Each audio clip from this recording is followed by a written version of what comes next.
Bharatiya Janata party चुनावी लाभ के लिए कोई काम नहीं करती। जो व्यक्ति हिंसा करेगा, जो कानून का पालन नहीं करेगा, उसको हम कानून का पाठ पढ़ाएंगे, उनकी जगह जेल में है। जो अवैध काम करेंगे, अतिक्रमण करेंगे, वहां पर बुलडोजर चलेगा और हम इसी रास्ते पर आगे बढ़ेंगे।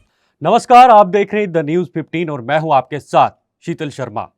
जी हां, इस वक्त हम बात करेंगे बुलडोजर पर, जो इस वक्त देश के कई राज्यों में चल रहा है। हमारे साथ बातचीत करने के लिए मौजूद हैं प्रशांत जी। सबसे पहले आपका बहुत बहुत स्वागत है द न्यूज 15 में। और मैं आपसे सबसे पहले यही सवाल पूछना चाहूँगा कि बुलडोज़र शब्द भी काफ़ी फेमस हो चुका है। यूपी से निकला, एमपी में पहुँचा, अब दिल्ली में भी आ रहा है। और आपने देखा कि जहांगीरपुरी में कितना बवाल हुआ बुलडोज़र पर। हालांकि एससी की सुनवाई, एससी के आदेश के बाद भी ये बुलडोज़र चलता रहा।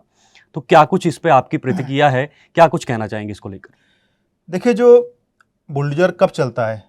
जब कहीं पर अगर अवैध निर्माण होता है, अतिक्रमण होता है, सरकारी जमीन पर कब्जा होता है, या सड़क पर कोई अवैध निर्माण होता है, ऐसी स्थितियों में जो वहाँ की म्यूनिसिपैलिटी होती है, नगर निगम होता है, नगर पालिका होता है, या अन्य विभाग होते हैं, नगर विकास विभाग होता है, वो संबंधित लोगों को नोटिस देता है, उसका जो वहाँ पर है ध्वस्तीकरण की कार्रवाई करता है। और ये कोई ऐसी पहली बार नहीं कि दिल्ली में पहली बार हो रहा हो या उत्तर प्रदेश में पहली बार हुआ हो। ये लगातार सतत प्रक्रिया के तहत होता रहता है। सवाल ये है, आरोप आप पर ये लग रहे हैं कि ये उसी जगह पे क्यों और आज ही क्यों?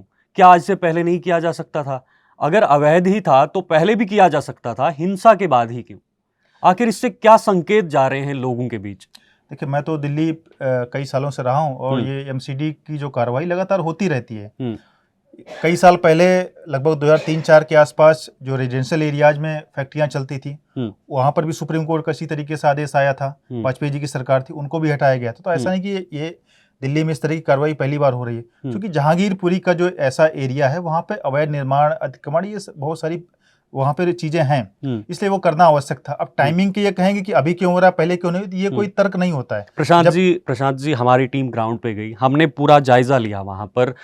उसी इलाके में जो है वो जितना भी वो इलीगल जो एनक्रोचमेंट था उसको उखाड़ा गया है। बाकी भी जगहें थी, कहीं पर जो है छुआ नहीं है उस चीज को।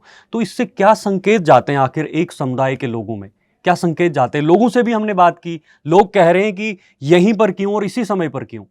क्या बाकी जगहों पर जो है इस तरह का जो अवैध निर्माण जो हुए थे उस पर बुलडोजर क्यों नहीं चला? सभी जगह चलेगा, क्योंकि आज उसकी प्रक्रिया प्रारंभ हुई थी, उसके बाद 2 घंटे बाद सुप्रीम कोर्ट का आदेश आ गया, वो प्रक्रिया रुक गई।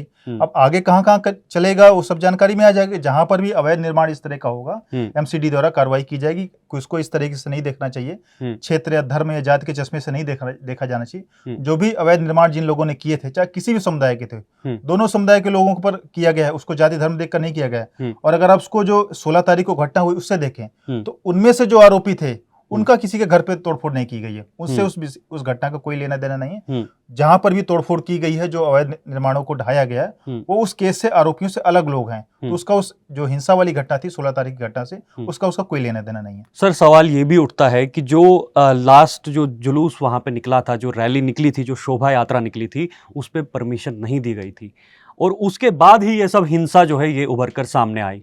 तो कैसे आप इस चीज को देखते हैं?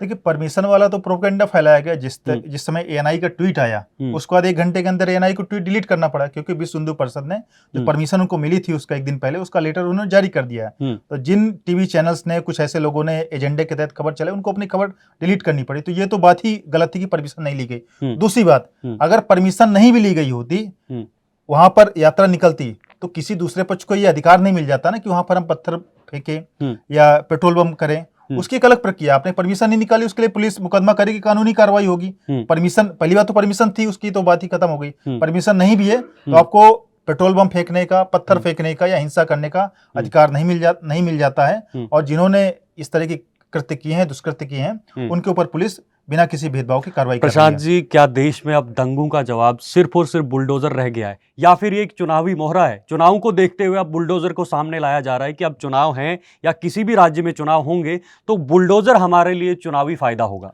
देखिए उत्तर प्रदेश में तो हम चुनाव में प्रचंड बहुमत के साथ 2/3 बहुमत के साथ हैं, उसके बावजूद भी लगातार बुलडोजर चल रहा है मध्य प्रदेश में। और उससे पहले भी चल रहा था। उसके पहले भी चल रहा है। तो आप मानते हैं कि बुलडोजर भी एक वजह हो सकती है चुनाव को जीतने की? नहीं, उसका क्योंकि मध्य प्रदेश में भी चल रहा है। मध्य प्रदेश में तो भी 1.5 साल बाद चुनाव है। मैं तो उत्तर प्रदेश उत्तराखंड की बात कर रहा हूँ, यहाँ तो अब 5 साल बाद चुनाव आएगा, उसके बावजूद कार्रवाई हो रही है। क्योंकि पहले की जो सरकारें थी लिजिजी होती थी, उनके अंदर विल पावर नहीं होती थी, ऐसे लोगों के विरुद्ध कार्रवाई नहीं होती थी। आज उत्तर प्रदेश में ऐसे जो जिन लोगों ने जमीनों पर कब्जा किए थे, वन विभाग की जमीनों पर कब्जा किए थे, सरकारी जमीनों पर कब्जा किए, जौहर यूनिवर्सिटी जैसी जमीन गरीब मुसलमानों की कब्जा करके जमीनें बनाई गई, उन लोगों पर हमने कार्रवाई की। लेकिन ऐसा दिख रहा है कि जहां पर कुछ हिंसा हो या जहां चिन्हित जगहों पे जो है बुलडोजर चलाया जा रहा है, यानी चूज करके पिक करके, क्या जहां पर भी अवैध रूप से जो निर्माण हुए हैं, क्या वहां पर बुलडोजर नहीं चलना चाहिए हर जगह पर? कि बिना हिंसा के भी कई जगह हुई। अभी मध्य प्रदेश में रीवा में एक कथावाचक के ऊपर आरोप लगा रेप का, वहां तो कोई हिंसा नहीं, उसके घर पे बुलडोजर चला है।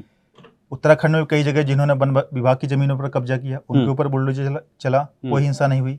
इसी तरीके से भी उत्तर प्रदेश में कई विधायकों को भी डिमोलिशन का नोटिस दिया गया है। एक बांदा के विधायक को दिया गया, शाहजहांपुर के विधायक को दिया गया, वहां कोई हिंसा नहीं हुई, इसके बावजूद बुलडोजर चल रहा है। तो जहां जहां इस तरह की सूचनाएं आ रही हैं, क्योंकि पिछले 60-65 सालों का सिस्टम था, पहले चीजें नजर में नहीं आई। अब हमारी सरकार है, सरकार ने जीरो टॉलरेंस की नीति के अनुसार कार्य करना किया है। तो जहां जहां चीजें सामने आ रही वो की जा रही हैं। अब ये कहना तो एक कुतर्क वाली बात होगी, ये पहले क्यों नहीं किया, अब क्यों किया, अब हमारे पास सामने है, अब हम कर रहे हैं। ठीक है सर, बुलडोजर, मैंने सवाल पूछा था कि क्या बुलडोजर आपका चुनावी मुद्दा बन चुका है, तो इस पर मुझे जवाब नहीं मिला। तो क्या आप मानते हैं बुलडोजर एक चुनावी मुद्दा ही है? देखिए, हमारा बुलडोजर कोई चुनावी मुद्दा नहीं था। ये तो विपक्ष के एक बुद्धिमान नेता हैं अखिलेश यादव जी, उन्होंने योगी जी को बुलडोजर बाबा कहा। हमने तो उससे पहले बुलडोजर का नाम ही नहीं लिया। उन्होंने, अब देखिए, अब उन्होंने हमारे ऊपर टॉन्ट करने का प्रयास किया। योगी जी के विरुद्ध तो उनके पास कोई मुद्दा था नहीं, ना कोई भ्रष्टाचार का मुद्दा था, ना कोई परिवारवाद का मुद्दा था, तो उन्होंने उनको बुलडोजर बाबा कहना चालू किया। ठीक है, जनता ने उस मुद्दे को लपक लिया, हमने नहीं लपका। जनता योगी जी के सभाओं में, मोदी जी की सभाओं में बुलडोजर लेकर के पहुंचने लगी, और बुलडोजर जो है एक सुशासन का प्रतीक बन गया। जनता वहां पे पहुंच रही थी, जनता ने उस बुलडोजर के नाम पे वोट दिया। बुलडोजर कभी किसी गरीब की घर पे नहीं चला, किसी गरीब की दुकान पर नहीं चला, बुलडोजर चला माफिया के विरुद्ध, बुलडोजर चला दंगाई के विरुद्ध, तो जनता ने इसको स्वीकार किया। सर, आज आप गए होंगे जहांगीरपुर, तो गए होंगे, आप देख रहे होंगे वहां पर कितने सारे घर जो हैं गिराए गए हैं। बेशक वो अवैध निर्माण हैं, लेकिन क्या उनको नोटिस नहीं दिया जाना चाहिए था? 24 घंटे पहले, 12 घंटे पहले या 2 घंटे पहले नोटिस दिया जाता, उसके बाद उनका घर गिराया जाता। देखिए, नोटिस की प्रक्रिया लगातार एमसीडी द्वारा चलती रहती है, और नोटिस भी पहले भी दिए गए हैं। ये तो एमसीडी बताएगी कि नोटिस उनको कब दिया गया था। किसी का, मेरी जानकारी में किसी का घर नहीं गिराया गया। सड़क पर जो अतिक्रमण था, या जिन्होंने जैसे मस्जिद के आगे गेट आगे बढ़ा दिए, वो उस तरह की वो चीजें गिराई गई, दुकानें गिराई गई। 2 घंटे तो प्रक्रिया चली, 2 घंटे में तो इतना कुछ डिमोलिशन बहुत ऐसा हो नहीं सकता है। तो जिन्होंने रोड पर किया, सरकारी जमीन पर कब्जा किया, या कबाड़ का सामान इकट्ठा किया, फिलहाल अभी उतना बहुत छोटी कार्रवाई हुई है। भाजपा सरकार के अंदर ये दंगे क्यों, ये हिंसाएं क्यों? ये धर्म की राजनीति कहीं ना कहीं प्रतीत करता है। लोग अक्सर इस पर कहते भी हैं, आरोप प्रत्यारोप लगते हैं कि ये सिर्फ और सिर्फ धर्म की राजनीति हो रही है और कहीं ना कहीं देश को तोड़ने की बात कर रही है। जहां एक तरफ आपका नारा है सबका साथ, सबका विश्वास, सबका विकास, हो नहीं रहा है। देखिए, हिंदू नववर्ष से हम देखें 2 तारीख से, उसके बाद हिंदू नववर्ष में जहां जहां हिंदुओं ने अपनी यात्राएं निकाली, उस पे एक गिरोह ने, एक समुदाय विशेष ने पत्थरबाजी की, जिस तरीके से पहले हम अमरनाथ पे सुनते थे, कश्मीर पे सुनते थे। उसके बाद रामनवमी की शोभा यात्रा में पत्थरबाजी हुई, हनुमान जयंती की शोभा यात्रा में पत्थरबाजी की। तो कौन लोग थे, और सभी चीजों में एक कॉमन था। तो क्या आपकी सरकार विफल रही है इन हिंसाओं को, घटनाओं को रोकने में? आखिर क्यों लोग खुलेआम इस तरह की हिंसाओं को अंजाम देते हैं? अगर आप सरकार में हैं तो फिर भी ये सब हो रहा है। पत्थरबाजी घटनाएं ऐसा नहीं कि खाली भारतीय जनता पार्टी के शासन वाले राज्यों में हुई, बंगाल में भी हुई, महाराष्ट्र में हुई, कर्नाटका जहां हमारा शासन है, राजस्थान में जहां नहीं वहां हुई, मध्य प्रदेश में हुई, उत्तर प्रदेश में नहीं हुई। क्या इससे बीजेपी चुनावी फायदा उठा रही है?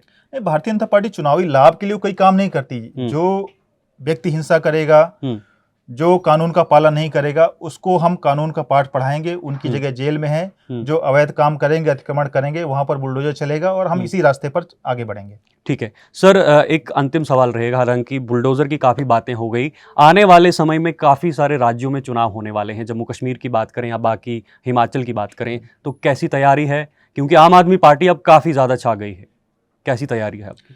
देखिए, आम आदमी पार्टी ने जो बड़े बड़े वादे किए थे वहाँ पर वो पंजाब में जाकर के एक्सपोज हो गए हैं। उन्होंने पहले बोला कि हम 300 यूनिट करेंगे, फिर बोले नहीं हम जुलाई से करेंगे। अब चूंकि अभी तो लोड, अभी लोगों को तो अभी गर्मी पड़ रही है, एसी और पंखे की आवश्यकता है, तो उन्होंने मना कर दिया। उसके बावजूद भी उसमें उन्होंने लोगों में भेदभाव कर दिया कि खाली SC ST OBC को मिलेगा, जनरल कैटेगरी को लोगों को नहीं मिलेगा। और वहाँ पर बिजली की स्थिति इस समय पंजाब में बहुत खराब है। लोग लगातार सोशल मीडिया पे लिख रहे हैं, मीडिया के माध्यम से भी जानकारी हो रही है कि अमृतसर और लुधियाना जैसे शहरों में जब पहले बिजली नहीं करती थी, वहाँ लगातार कटौती हो रही, तो लोग फेल हो रहे हैं। हिमाचल में वो लड़ने की बात कर रहे हैं, हिमाचल में उनके भी पार्टी की जो पूरी पार्टी थी भारतीय जनता पार्टी में शामिल हो गई। गुजरात में भी जा रहे हैं। क्या ये बिजली मुफ्त का नारा आम आदमी पार्टी को अपनी राह तक पहुंचाएगी?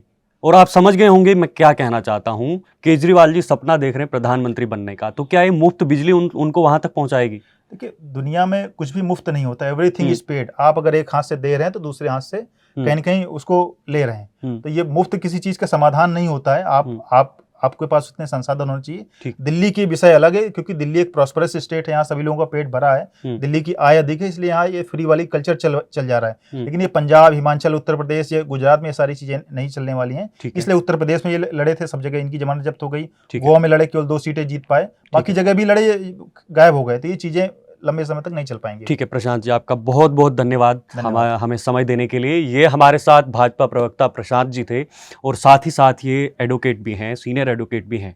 इन्होंने कहा कि जो भी अवैध रूप से जहां पे भी काम होगा वहां पे बुलडोजर चलेगा। और काफी समय से हमने देखा, चाहे वो उत्तर प्रदेश हो, चाहे वो मध्य प्रदेश हो, राजस्थान हो या फिर दिल्ली हो, हर जगह पर बुलडोजर चल रहा है, और इनका कहना है आगे भी चलता रहेगा। चलिए आप देखते रहिए द न्यूज़ 15। हम आपके सामने कुछ और ऐसे एपिसोड लेकर आएंगे, कुछ और ऐसी पर्सनैलिटीज लेकर आएंगे। तब तक आप जुड़े रहें हमारे साथ, लाइक करें, शेयर करें, फॉलो करें, साथ ही साथ यूट्यूब पे जाकर जो है सब्सक्राइब भी कर दें। नमस्कार।